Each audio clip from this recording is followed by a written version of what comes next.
Good morning and welcome to The Verdict on this Sunday as we look back on another big day of racing. It was Vobis Day at Caulfield yesterday with the $1 Million Platinum Showdown, the big race of the day. And it was Big Wigs that got the cash. For Tony Santic and those famous Makybe Diva colours, an emotional win just a fortnight after Makybe Diva left us. And is this the new horse on the block when it comes to the Australian Cup? Birdman continued his remarkable campaign. It was a great day at Caulfield yesterday. We had Group 1 winning J-Mac in form again in Sydney. He had 4 winners yesterday as well. And did the Golden Slipper picture become clearer or maybe even a little cloudier? Speaking of bigwigs, that's who we've got on the set today. Mick Sharkey, who some may say needs a big wig. Yeah, possibly. And I have to say this, Damien Oliver, the most winning Group 1 jockey in Australasia, joins us on the saddle. I've got to get that out, Ollie. Yeah, maybe just for one more week. I think 5 Group 1s in Sydney next week. I think J-Mac's going to be breathing down my neck for sure. Countdown is on. It's probably a little bit of an off day as far as the calibre of horse is concerned during the Autumn Carnival, but it's always a great day for stories and owners, and we saw a number of those yesterday as well. Yeah, we did, and big money day for owners as well with the Vobis. And it's great that there's a dedicated Vobis race day. The positioning of it, Ollie, might need to be looked at. I think the 2-year-old race in particular was a bit thin and probably falls victim to the Blue Diamond and the Slipper and being caught in the middle of those two big Group 1 races. You do lose a bit of depth, but some great stories across the day. Nostrabella, probably one of the highlights of those, 150 to 1, Michael. Incredible. You would have had something on. Oh, please. Just thinking back this morning of horses that have won races at triple figure odds. Luna Fox won the Guineas at about 300 to 1. Astro Castro won at Flemington one day. Was there that day? Did you ride many 100 to 1 winners, Ollie? No, not the top of my head. A couple of maybe 50 to 70 to 1 winners, but probably didn't look forward to riding those ones so much. I prefer to ride the favourites. You would never have been on a 100 to 1 shot, Ollie, back in your day. Let's have a look at the $1 Million Showdown. It was a big day for Lockie Neindorf as well, and he's going to join us on the Verdict this morning. Interesting race. Big Wigs got a long way back, Ollie, and if you were on Big Wigs like the market was, gee, it was heavily backed.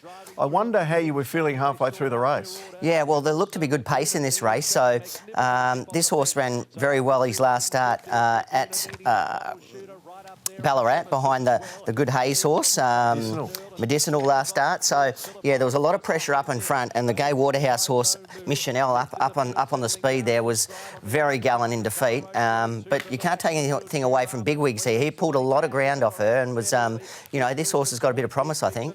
Looked like I liked the placement with Miss Chanel coming down to Victoria for this race. It didn't look like she was going to measure up to, the Slipper standard. She'd been adrift of horses like Cheyenne and Kieran Starr and not really there to challenge those style of horses at quality. So they switched her down here with the Vobis money in mind. Nearly came off for them. I thought Big Wigs was going to go straight past it here and put up a margin, but just maybe peaked on the run. We'll hear from Lockie in a minute, but right about here, Ollie, I thought this is going to draw away. Miss Chanel was really brave in defeat, showed some good fight. She fought on really well and, backing up within a week coming from Sydney, not an easy thing to do, and they cleared out from the rest. She was very tough, but in the end it was Big Wigs and Lockie Neindorf who had another big win, $1 million race, and it's great to get Lockie on the Verdict this morning. Lockie, coming to us from your office in the Den, I like that. Very nice surrounds. Congratulations yesterday, my friend. Yeah, thanks very much. Thanks for having me on, and yeah, what a thrill it was. You've got many leather-bound books there, Lockie. Does the room smell of rich mahogany as well? You're kind of a big deal after that win yesterday. It looks a bit like that. No, it's actually, I live with a great friend of mine, Shelley Hinton. Hinton is a very well-known name in racing, and she's like a second mum to me, so they're not my books, unfortunately, but it's a lovely setup. Well, the showdown was yours after a great ride with Big Wigs yesterday. Tell us about the plan there in that race, drawing a bit wide.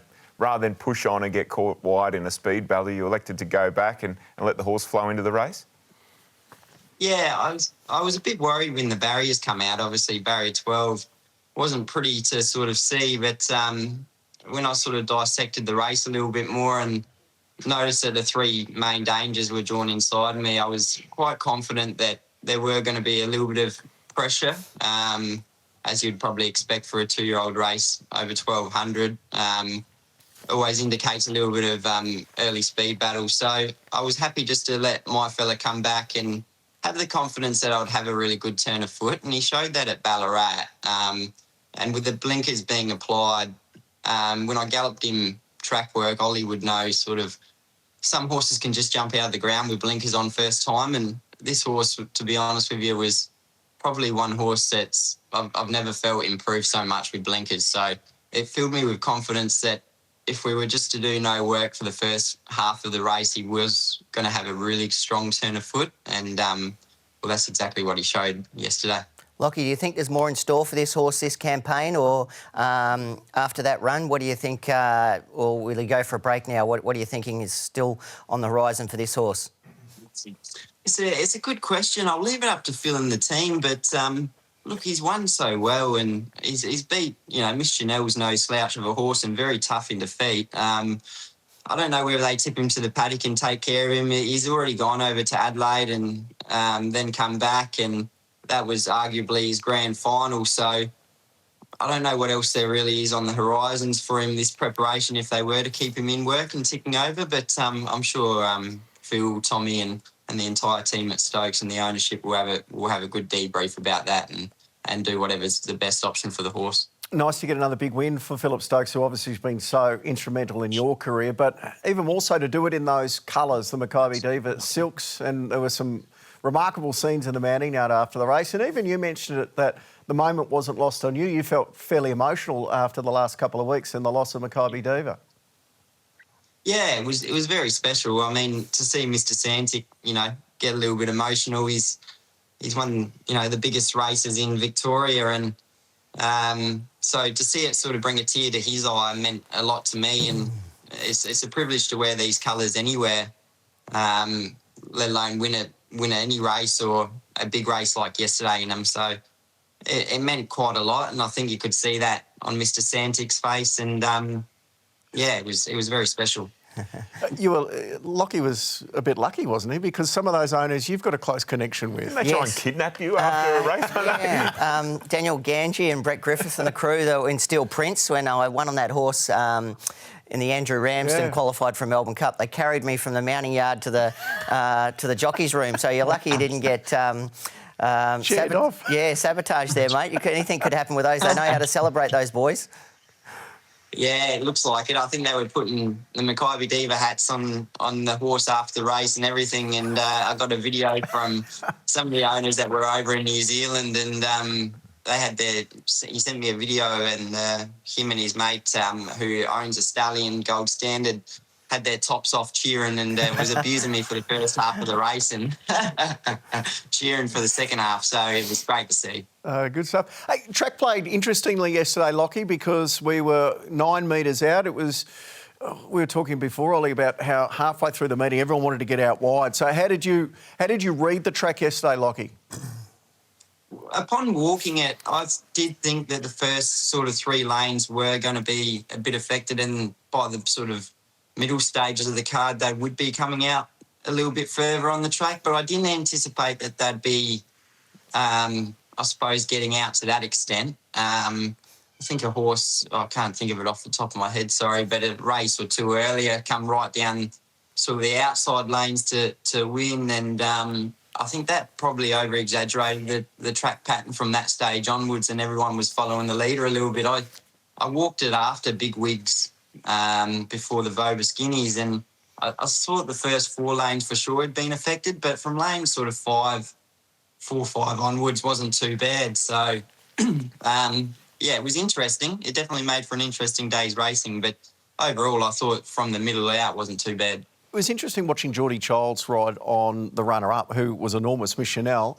He veered out towards where Lockie was. Now, I wonder whether that was, A, because of the track, but also because the horse could then see big wigs and lifted because of that? Yeah, well, he switched the whip to the left hand, so I think she got out a little bit under pressure when he switched the whip. But, you know, when we've got a rail that's 9 metres already and, you know, the first 3 or 4 metres are inferior, so all of a sudden they're getting out to the middle, you're getting out wider and wider. It's been a bit unfortunate. We've had a couple of track bias tracks the last week. Flemington was a bit leaderish, getting off the fence here yesterday at Caulfield. You're probably, if you're going to have a bias, you'd probably rather get off the fence rather than being having a fast lane on the fence. At least it gives more opportunity. But I think we just probably got to be a little bit forgiving with Moonee Valley no longer in play. Probably Caulfield and Flemington will be taking a little bit more traffic in the coming weeks. And Lockie, that pattern's worked out quite well for you in the last couple of weeks as well, with Akora a week or so ago as well, a beneficiary of that leaders track there. Where's that horse heading next? I believe they're going to go up for a Sydney prep to head towards an Australian Derby, but don't quote me on that. But I think that's the direction that they're wanting to head. But I've definitely been on the right side of the track patterns of late, and definitely helps when you are. Will you be following Akora up there? Have you got any Sydney rides locked in for the remainder of their carnival? No, I don't have anything locked away at the moment. I'm just sort of going with the flow a little bit, and might not be the worst sort of decision to sort of establish myself down here for those carnivals. And while the sort of big jockeys go up there, I might be able to sort of utilise my opportunities down here and get on some nice enough horses while they're all up there. Sorry, pardon me.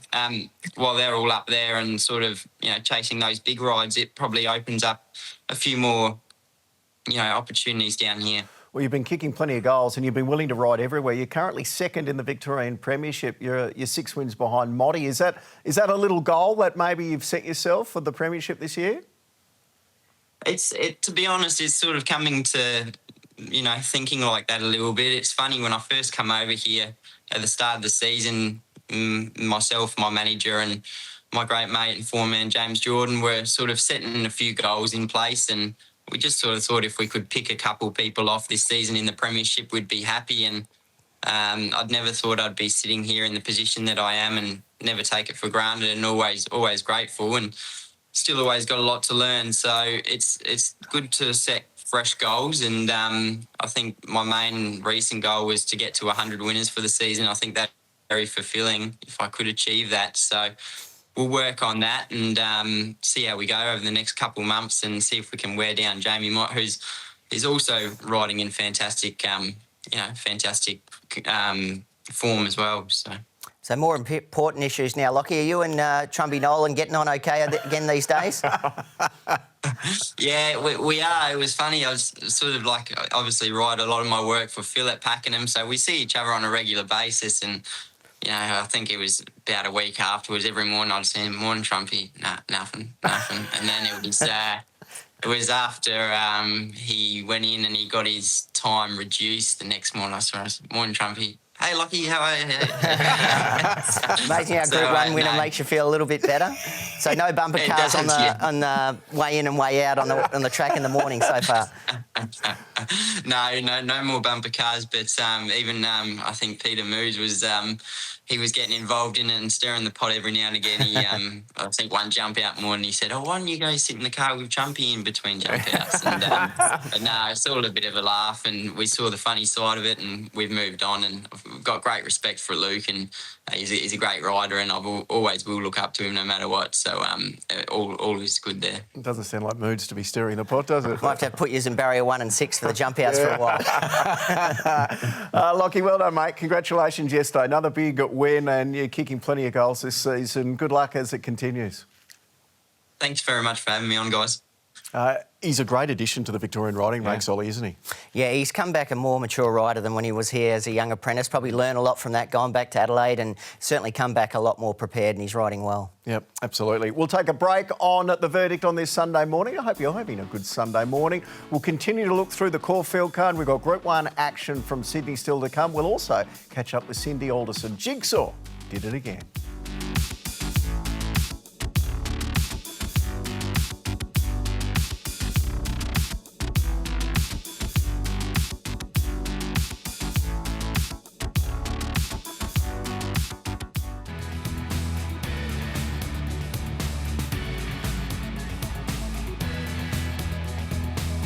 Welcome back to The Verdict on this Sunday morning. Time to have a look at another of the features from Caulfield yesterday, and it was the Platinum Guineas worth $500,000. On paper, it looked like the perfect race for Salty Pearl. She was ridden beautifully to take advantage of that barrier ollie, and in the end, she was just far too good. She was, yeah, perfect draw there. Just had the run of the race, and the blinkers back on again, I think, really helped her here. And it was a comprehensive win. Holds up that Shiza Alibi form, it holds up the Sass Appeal form. And look, she's been well handled by those two winners in those recent races, but this was a tumble down in class, wasn't it? You had horses coming out of basically maidens and midweekers tackling this one for good prize money. She had the group class form on her side.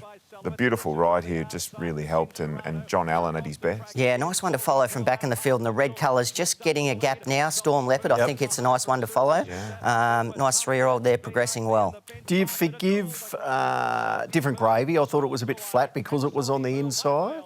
Yeah, I think both Different Gravy and also Arabian Prince back on the rail there. You know, we hardly saw horses, particularly in the second half of the program, run well in that part of the track. So both those horses first up, you could certainly be forgiving of those. Arabian Prince, I like the fact that they put the horse into the race coming into the turn, the bottom part of the corner, and he's sort of there to challenge it and be somewhere at the top of the straight.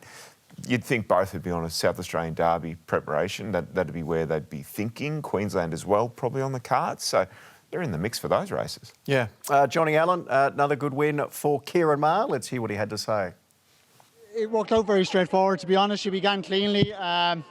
Look, she has raced forward in the past, so there was no issue actually trying to ride her just off the speed. Yeah, look, we got into good position. She always travelled comfortably, and look, when they're riding off the fence like that, it generally gives you a bit of room when you straighten up, and yeah, she was able to travel through them quite easily, and look, won with a bit of authority. Nice to get her in a race that had some tempo too. Yeah, definitely. Look, it's my first time sitting on her, so look, I was probably lucky the young lad Ben got suspended last week, and they decided to back her up after last week. So lucky to get on board. They're a good, enthusiastic bunch of owners, and yeah, look, she's obviously shown before she's well up to stakes class, and yeah, I'm sure she'll be winning plenty more races in the future. She's had a bit of racing on the back up. I wonder where they'll go next. Let's have a listen to what Jack Turnbull had to say after that win. It was a fantastic watch, Nigel. She was always in control. Blinkers really helped her travel, and just she took John everywhere. He asked her to poke into a hole at about the 450, and she was there straight away. And I think that's when you knew she was going to be there for him for a long way. So yeah, the straight they obviously spanned wide and were coming from everywhere, but class shone through today. The second time we backed her up for her second victory, and we had to go back from that draw last start. We thought her run was huge. Obviously, the form out of it has been good, and we were beaten by a classy filly. So she's very consistent. She's building a fantastic record, and for Adrian and Star Blue, she's very much the banner horse, and she's doing really good things. She's been, I think, fourth in a 1,000 guineas. She's won a Group 2. She's also been well placed in other Group races. Where could they maybe jag a Group 1 for her? A Group 1? Do you think she can? No. No. Sorry to burst the bubble of the owners, but I don't think she's that good. I think probably listed to Group 3 standard Adelaide black type would probably be where she sits. Maybe a race like the Queen of the South, the mile race over there, if they wanted to up her and take on the mares. Yeah, possibly. If they wanted to try and stretch her out to 2,000, the Australasian Oaks could be a possibility. Yeah. Yeah, well, she seemed to settle and have a good turn of foot there. So, well done, Connections. They got a big payday yesterday. Let's have a look at one of the other races on the card. And this was Bet Witchery. Just sitting in behind them here. I thought the runner-up was a bit stiff here from the Sad Stable Marigold here, but Tane Lule on the inside, really disappointing for Connection. She's bled in both nostrils, so she'll be out for 3 months as well, Shark. Yeah, really disappointing there for Connections of that horse. Bet Witchery's been in really good, consistent form of late. Bossy Bonita didn't get a hold of the lead, which was probably a tough setup for it. It likes to lead, jump and control races. Bet Witchery was in the right place at the right time and too strong at the end. Yum, classy horse, just got over racing a little bit in the early stages of that race. It probably took away from it. And what we've seen of her is, at her very best, she needs good tempo. Yeah. So you'll get another chance with that horse. She put up with an issue as well, a bit of a throat issue. OK, so yeah, that might have been her fighting against the rider a little bit, so we'll monitor that. But if she got back into a race with tempo, I wouldn't be afraid of backing her. Anything you want to follow out of this, Ollie? Marigold was the run of the race for mine. She was caught a bit deep the whole way and first up, and she kept finding the line, so I think she'd be the one to follow for mine. The story of the day yesterday, as far as fairy tales, was Nostra Bella. Not from a punting perspective, but I think even the hard-nosed punters can have a smile when they see a performance like this. This is 150 to 1 shot. I think he could have got 200 on certain bookmaking sites. I don't know how this won. It was sat 3 wide the entire trip. But for Carleen Tyndall, it was the fairy tale shark. $340 was offered on the exchange pre-race, Michael. One win prior to this from its 13 starts. Covered ground, didn't worry. The horse was super tough at the end. Like, what a story. And for the connections of that horse, who I believe the family's been involved in some really good harness racing horses over the time. Like, what a thrill for them on a big race day to cash a big cheque like that. And it did it tough, Ollie. It had no favours whatsoever. Well, it didn't, but as it turned out, the way the track was unfolding, it probably wasn't in the worst place, but still hard to pick on its recent form. Exactly. Let's have a listen to the winning trainer, Carleen. Did she give it a chance? Oh, I can't believe it at all. No, not after the last few starts. She's, looked diabolical. And to be 200 to 1 or whatever, no, it's a dream come true, isn't it? Oh, look, we believe in it. She's working really well. And I know they're out of her class, out of her age group. Just found it a little hard to sort of find somewhere for her, There are a lot of maidens around, but, yeah, anyway. We thought, we'll chuck her in this one. She seemed to perform against her age group well, so Dean's an aggressive rider, and we just wanted someone that was able to push her out, and because she's very laid-back filly, very, not that she doesn't want to go, it's just that when you think you've given all, she'll give more. If you just sort of ride her, she'll say, okay. No, this is just at the top, yeah. No, this is just wonderful. Yeah, they've had Group 1 wins in harness racing, but that was a moment to remember it. We love seeing the big names and the big stables winning races, Shark, but it's good for the little people to put their hand up and show, what dreams can come true. It is good, and that's what that Vobis race day affords people the chance to have a crack with horses that probably wouldn't get the opportunity to race for that sort of prize money. The Vobis race day provides that, and great that a battler cashed a big cheque. It was. The punters needed to fight back, and they ended the day well. We'll take a break on the verdict. We'll show you more about that and Jigsaw coming up next.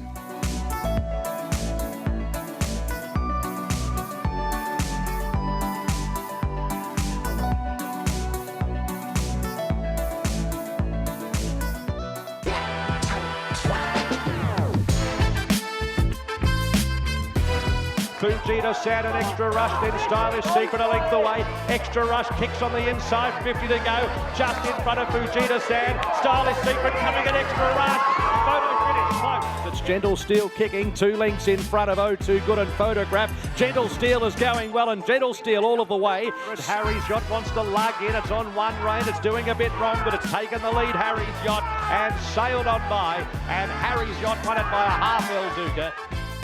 The first 3 races at Caulfield yesterday. Mick Nolan's done a great job with Stylish Secret in the first. Julia Sandu leading throughout in the second. And then Harry's Yacht continued the unbelievable recent success for the Corstons and Will Larkin stable, especially at Caulfield. Another double yesterday. That's become almost their number 1 track at the moment, Ollie. Yeah, they've had a great run, haven't they? Yeah. And this horse has just climbed up through the rankings. I think he's into the 90s rankings now, ratings. And I heard Troy say yesterday they're looking to freshen him up and maybe take him to Queensland for the winter. Might be the sort of horse that finds his way into a Rupert Clark or something like that, possibly. That could be a lower end of the handicap in a race like that. Why not give him a shot? Maybe even a Stradbroke in Queensland. Yeah. He keeps improving. All right, let's have a look at one of the other features, and this was Birdman winning at the the Peter Young Stakes, I should say. Now, this horse has come from nowhere to be one of the horses to beat in the Australian Cup. I was surprised with the ease of this win yesterday, Ollie. I know he's been going well, but Buckaroo's come through this race with a bit of a throat issue. He won't go to the Australian Cup. Line Infantryman, I thought, was fair, not disgraced, but I don't know he can turn the tables on Birdman in an Australian Cup. Yeah, Birdman was the one you wanted to be on. Beautiful ride by Ben Melham. He was just cruising through the field here, and this horse is really acclimatised and hit a purple patch of form this preparation, and he's got to be the one to beat in the Australian Cup, I think. He was a high-spend import. He had some really good European form behind him, but they don't all just arrive in Australia and bolt in at the top level straight away, and he's one of those horses, a bit like light infantry man, I guess, that took a couple of preps to get into the rhythm of things. It's settled in now. He's acclimatised, as Ollie said, and just the ease of that win, like hands and heels as he put, some decent horses away. For me, he's the absolute top seed in the Australian Cup. Apulia was a great run there. Yeah. It's tracking he's well. He's a good horse, Apulia, everything he's been through, and the Hayes boys have done a great job to get him back so consistently. Yeah, and a really thoughtful prep too, I reckon, out of a Blamey into this race and then ready for a step to 2,000 metres back to a bigger track. He's in the mix as well. So Tom Kitten's the current favourite in the Australian Cup, but Ollie, you'd rather be on Birdman? I think at 2,000, yeah. I think even the stable said that Tom Kitten, they probably prefer him a little bit at the mile. They were considering the Doncaster, but he's probably just not going to meet horses so well at the weights in that race, so they're going to tackle the Australian Cup. It's a winnable cup this year. Yes. Observer, they've decided to go to the Rosehill Guineas next week, so he won't be there. The 3-year-old Pride of Jenny, 2,000 metres at Flemington, I don't know, so... Gee, it's good timing. Well, he can stay. Birdman can run, 2,400 and potentially further. So I think a genuine tempo in a 2,000 metre race, if Pride of Jenny wants to get rolling, it's not going to faze him. Good timing for Aussie Gear. He's been having a rough patch at the moment. A few things have been going wrong, including he got his Lambo stolen in a home invasion during the week. So. Yeah, well, that's not good, is it, when you get your Lambo stolen? No, not something I've experienced, Ollie. Especially from your own home, you know, like while you're there. No, exactly. So Aussie bounced back yesterday. I'll tell you who else bounced back. Sir Atlas. I think Lindsay Smith's done a brilliant job, Sharky, to get this horse back. He showed a lot of promise early doors, but he's had a few issues. And Will Gordon too. That's him back there, just getting going on Sir Atlas. He is your dual-purpose jockey, Ollie. Flat or jumps, you'd be happy to put him on either. Yeah, absolutely. He rides a lot of winners around the country, and good to see him to get an opportunity in town. This horse has been promising the world, and the Atlas delivered there yesterday. Yeah, it was a good, tough win. It's had some back problems, this horse. Quite a number of back problems. So, Lindsay Smith's had to put a lot of time into getting his sacro right and getting him moving fluently. He seems to be doing that really well. I like that little turn of foot there when he was really asked to go. Look, it was a country challenge final, but the Connections would probably have designs on maybe upping it a little bit over the back end of the autumn into the winter. Flemington, I think, would be a great track for him.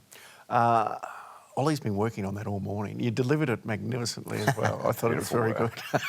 Good run there from Nick's Choice too for Johnny Maloney. Again, coming out wide. Had a birthday during the week, Johnny Maloney. Happy birthday, Johnny. Nice run by Nick's Choice there. He's certainly one to follow. How old would Johnny Maloney be? Oh, I can't give away any secrets, mate. Okay. Yeah. He looks young anyway. Happy birthday, Johnny. We'll take a quick break. On the other side of this, we'll have a look at Jigsaw. Cindy Alderson will join us. We'll look at the Group 1 in Sydney and also the Golden Slipper picture.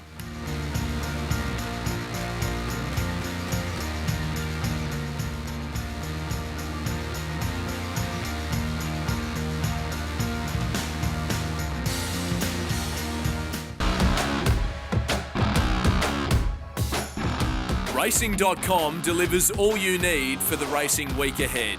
Wednesday, the Trial Show delivers expert insight and analysis. It's a triple treat on Thursday with Get On SA and On the Hunt. Ladbrokes Friday night racing lights up Southside Cranbourne. Saturday, the William Reid Stakes is run at Caulfield and Jimmy Starr is out to land a 4th Group 1. And Sunday, the Verdict breaks down the big moments before the Sunday Sesh team wraps up the week in style. Racing.com, all week, all access. Another big week coming up, and Racing.com is your one-stop shop to have everything covered. Don't forget the Sunday Sesh. The boys will be on this afternoon. No better way to spend a Sunday. A couple of quiet drinks and hopefully a few winners as well. What are you laughing at? No, I agree, Michael. Yeah. Absolutely agree. Watching North Melbourne beat I was going to say, better than going to watch North Melbourne. Well, listen. You might need a few drinks. Different strokes for different folks, as they say. One person who doesn't need any drinks to commiserate, maybe to celebrate, is Cindy Alderson, because this horse Jigsaw is just absolutely remarkable. Let's have a look at what he did yesterday, and I'll introduce Cindy. He made it 5 in a row and continues to build that bank, Ollie.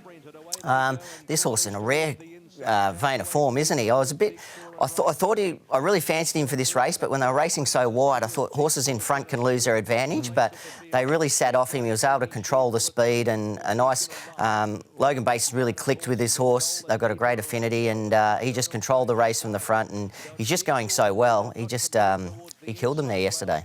That's a big kicker, isn't it? Like the Logan Bates relationship with this horse, they just understand each other. He knows exactly where he needs to be to find that rhythm and that happy place, and he's a great brand horse for Logan. I guess he's carrying him forward a little bit, isn't he, and getting his name out there.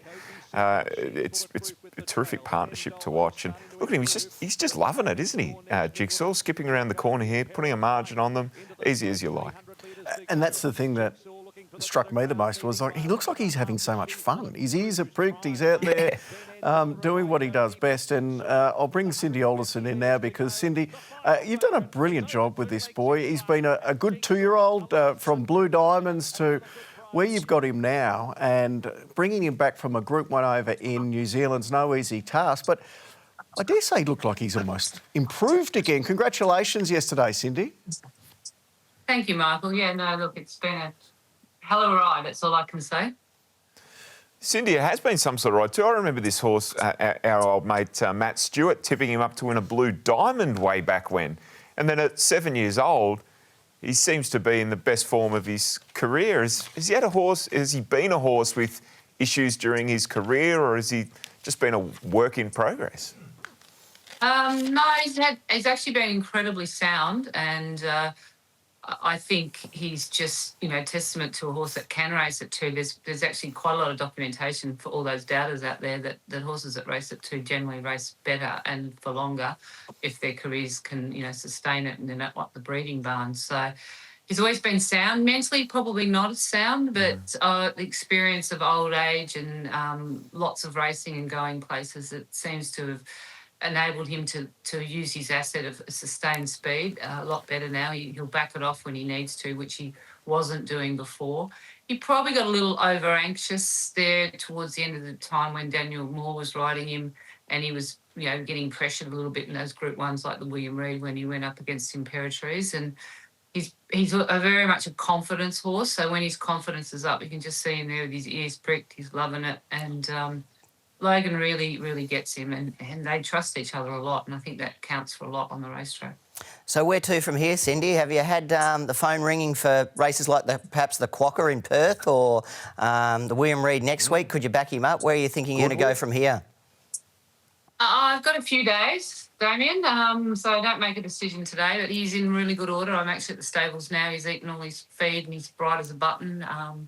His weight is actually the same weight as what he went into the Everest, the Meteorite, our Everest, and he seems to be, in great order. It's not normal for him to back up that quickly, but if he was to tick every box this week, it would be certainly something I'd love to see him around Caulfield again in that sort of form that he was in yesterday. That was probably one of his best wins, I think, with 61 to run that time with the rail out. I thought it was, really, really strong win by him yesterday. He looked like he was doing it fairly easily. You said he's pulled up well. Did he feel it at all, or has he bounced right out of it? No, I think you might have heard Logan's comment that we did speak about the possibility of backing him up prior to the race. And I said, if you're going to win and you're going to win easily, don't knock him around. And Logan said to me afterwards when he was pulling up that he spotted something. He said he shied and he nearly fell off him. So I think he was feeling that after the race. He's probably got a little bit left in the tank. And his heart rate post-race was down at, just above 100, which is pretty good. What's this horse mean to you, Cindy? Obviously, you've had a great career with your old man, Colin, who trained so many Group 1 horses. But for him to provide you your first Group 1 over in New Zealand, the prize money's pretty good too because you're in the ownership. So how special is he to you? Yeah, look, he's really special. And not just for the races he's won, and just the to have mum and dad there at the Meteorite at Cranbourne, which is our local track, and been so heavily involved with Cranbourne. That was a really special day. So he's provided me with a lot of memories and a lot of moments that I didn't expect to have on the racetrack. Or, I mean, you always wish for it, but you don't expect it. And to get him in this stage of my career and have those moments and those special memories, I think is really, really special and enjoyable for me, obviously. Your family's been at Cranbourne for a long, long time. You've seen a lot of change as a training venue at Cranbourne, and boy, oh boy, there's some horses that move through the place now. Just talk to us about Cranbourne as a centre of high performance, really. That's what it's become. Yeah, look, it was a little bit of a secret for us for a while, and we had that place to ourselves with just a small number of trainers there, and we were very, very fortunate.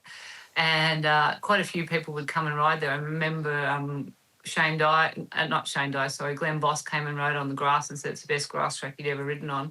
So it was a really good place to start with the tunnels going on and off the track. And I mean, Dad was really involved in the development of that training centre. He put the proposal to the government to lease the land and all that. So I feel really proud of his efforts. I feel like I'm very fortunate to have a father who had that kind of hindsight in him to get that place up and running. And then Neil Bainbridge has come along and taken it to another level, and he's always been very innovative and forward-thinking, and putting the Encore stables there with the majority of the Caulfield trainers coming across, and Tiako, and that has really lifted that training centre. And, if you can win a trial at Cranbourne now, you can probably go to the races and win, because we do trial against some of the best horses in the country here.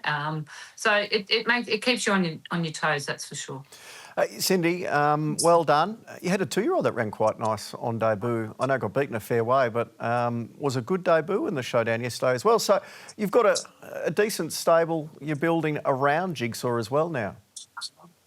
Yeah, look, it's a game where they come and go. At times you do nothing differently, but suddenly you've got a team that's in form, and I feel lucky with the small number of horses, and not particularly high-priced horses, to have a team that makes it enjoyable to come to work every day and go to the races, and hopefully they continue to find form like that.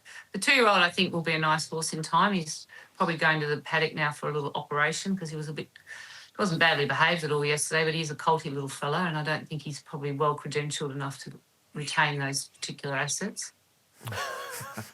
I won't say anything more. Cindy, good to see you. Congratulations. Who knows? We might be chatting in 7 days' time if you're back up with Jigsaw. Good luck. That'd be fabulous. Thank you, guys. Have a good day. Cindy Alderson joining us there. Quick break. On the other side of this, we'll look at Sydney, the Group 1 and the Golden Slipper picture.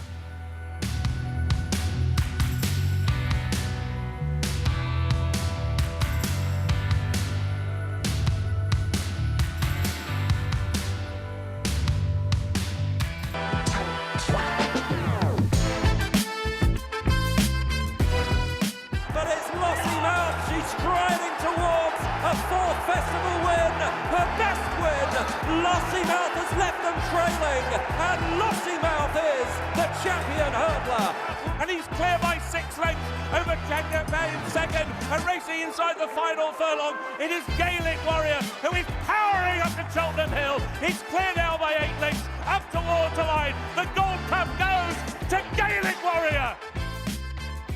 Look at the crowds. That was the Cheltenham Festival over in the UK. It is one of the biggest weeks of the year over there. And Willie Mullins was to the fore again. That was the champion hurdle, and then it was the feature on the last day as well, which was won by both Willie Mullins and also the owner, Rich Ritchie. You saw those colours there, which we've seen in the Melbourne Cup, Max Dynamite.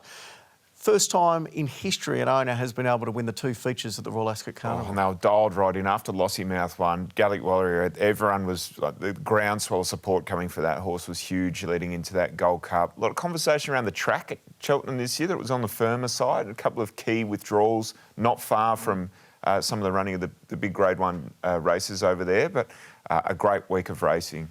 Be good to get there one year, wouldn't it? Oh, it is. You think Warrnambool's good? Times it by 100, and you're somewhere near it. And that hill, when they hit that hill at the bottom, the run to the line, oh my God, it's incredible. To watch Gaelic Warrior charge up it He's some horse. Yeah, they say he's one of the best winners they've seen in history over there at the Gold Cup. Let's have a look at the My Racehorse competition where you can become an owner for nothing.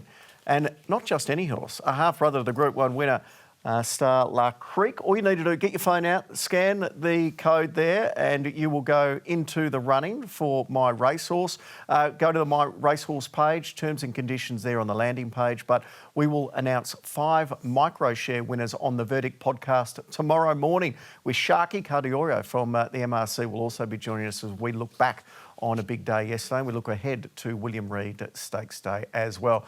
Right now, though, we need to head up to Sydney and have a look at the 2-year-old races. Has this made, Ollie, in your mind, the picture for the Golden Slipper a bit clearer or not? Pembury wins.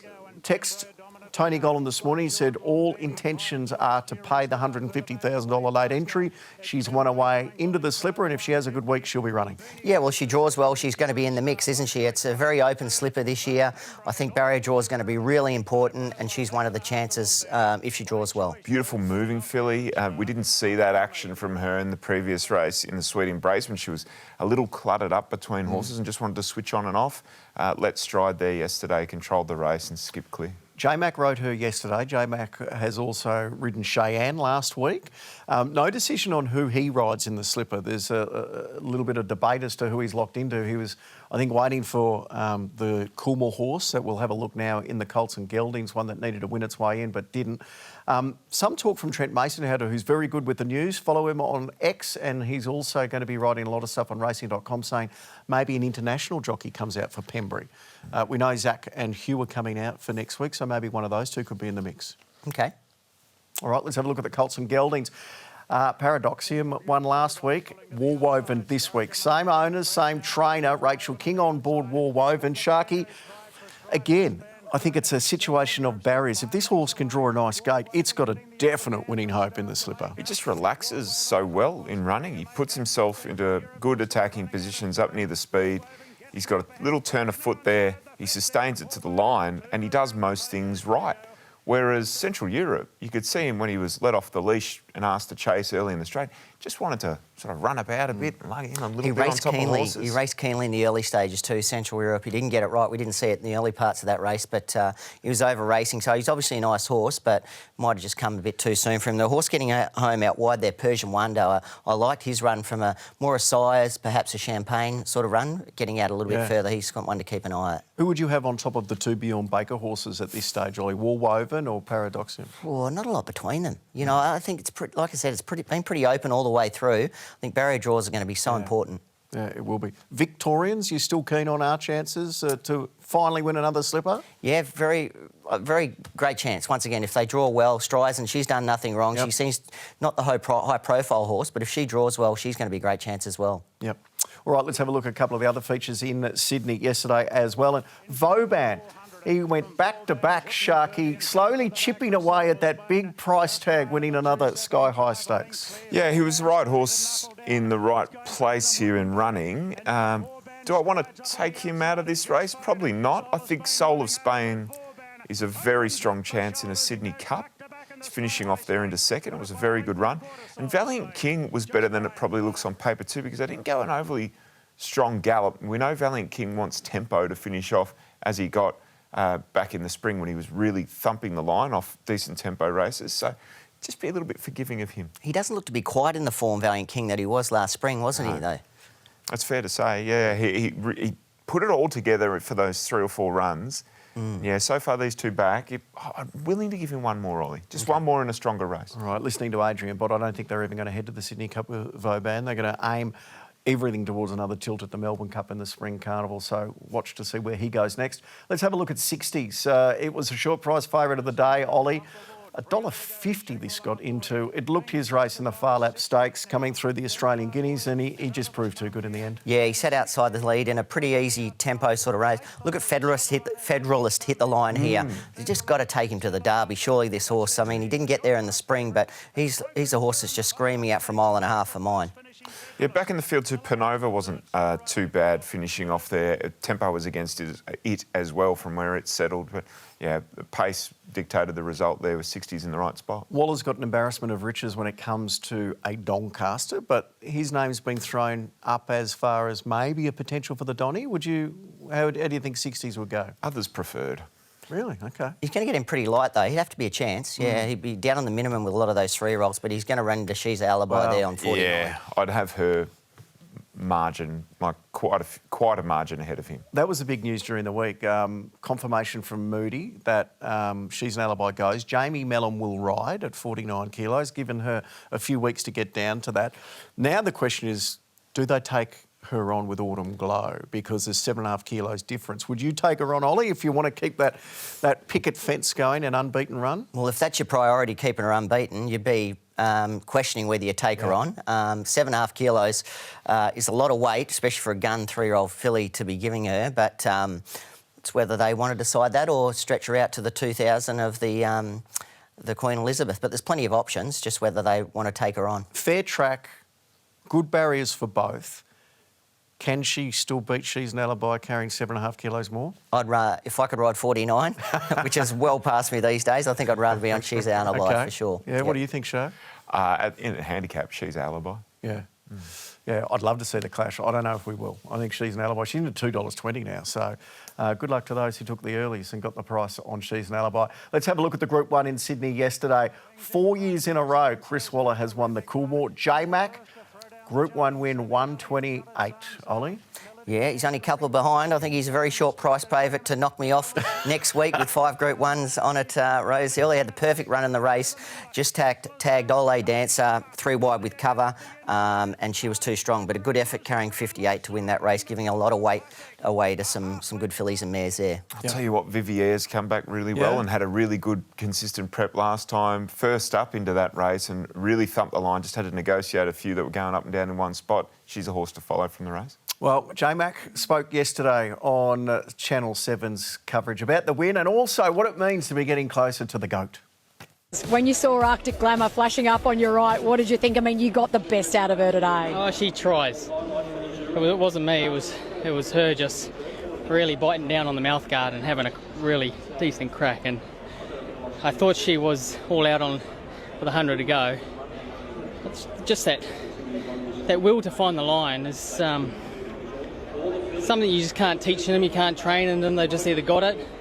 And we're lucky we've got a few mares like that, and the mares are so good because they just, when the tough gets going, they get going, you know. So super proud of her, super proud for the connections, and they put a lot into the game and they deserve all the luck. It's 60.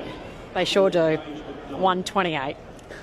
Long way to go. It's really not, though. I mean, next weekend with 5 Group 1s, it could happen. I know it's not playing on your mind too much. And not really. It hasn't really even come into my calculations, to be honest with you.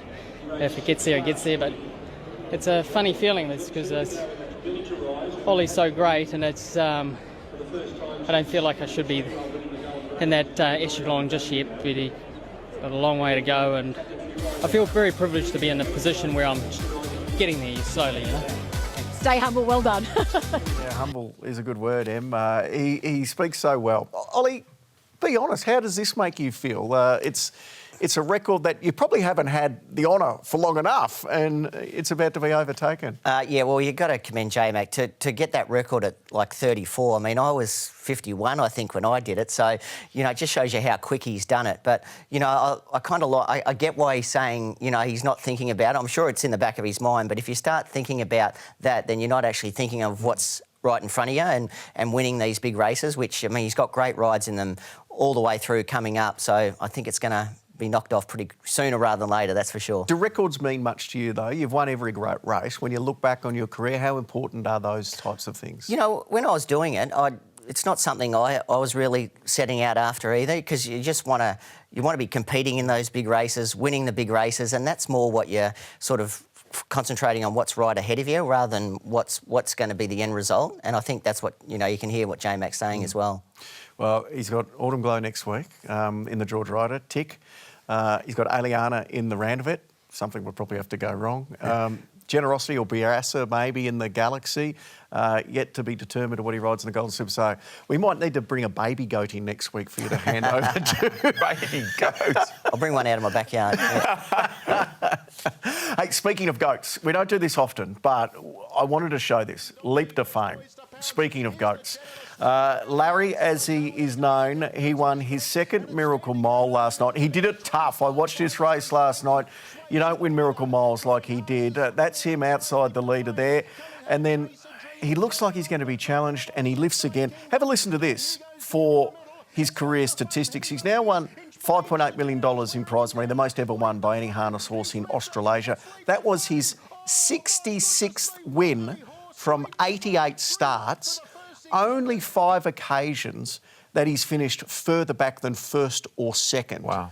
And on those occasions, he's finished third on 3 occasions and fourth on 2 occasions. Never worse than fourth in his career. He's just a freak. Yeah, remarkable career. I can't say harness racing something I'd dial right into, but I certainly know about Leap to Fame, and yeah, it's a remarkable record. Yeah, well done to everyone involved.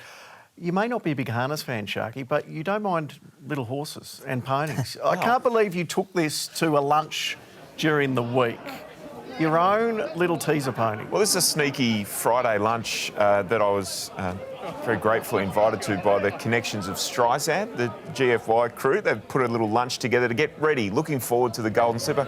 So this little pony... That's Sandy Footy Club. That's Sir Clinton. Now, Sir Clinton's Streisand's best friend, Michael. So the owners are very, very happy with Sir Clinton and all the good work that the little pony's been doing. So Clinton McDonald bought the horse to lunch and then gave it a little skip around on Trevor Barker Oval there at Sands. It's looking pretty loose on the half-forward flank there, wasn't it? It was very interesting when the pony walked in. There was a bloke on another table and he turned his head, turned back around and exclaimed, "There's a horse in the restaurant." And he just couldn't believe it. The whole place just burst out laughing. It was great fun. Oh, good fun. Good luck to the Streisand crew next week. All right, we've got 30 seconds, boys. On track, off track. Ollie, you can kick us off. On J-Max to break my record next Saturday. I think that's pretty much a good thing. Birdman, Australian Cup on big time, Michael. Yeah, I agree with you. Has wings. I'm going to give Lindsay Smith a pat in the back. I think he's done a brilliant job being able to get Sir Atlas back. Off track, Ollie? Buckaroo, after his disappointing performance yesterday, he hasn't won for, I think, 530-odd days. Might be a little bit longer till he does. $1 million showdown. I love the Vobis race day, but I don't know if that's the standard of the field we're going to get when half of it is having their first start and plenty haven't won races. I don't understand 30 seconds. Do you need $1 million? Just keep talking. Do you need $1 million, Michael? Mine is Light Infantry Man. I don't think he can win an Aussie Cup. See you, boys. We'll see you next week. Hope you enjoy your Sunday.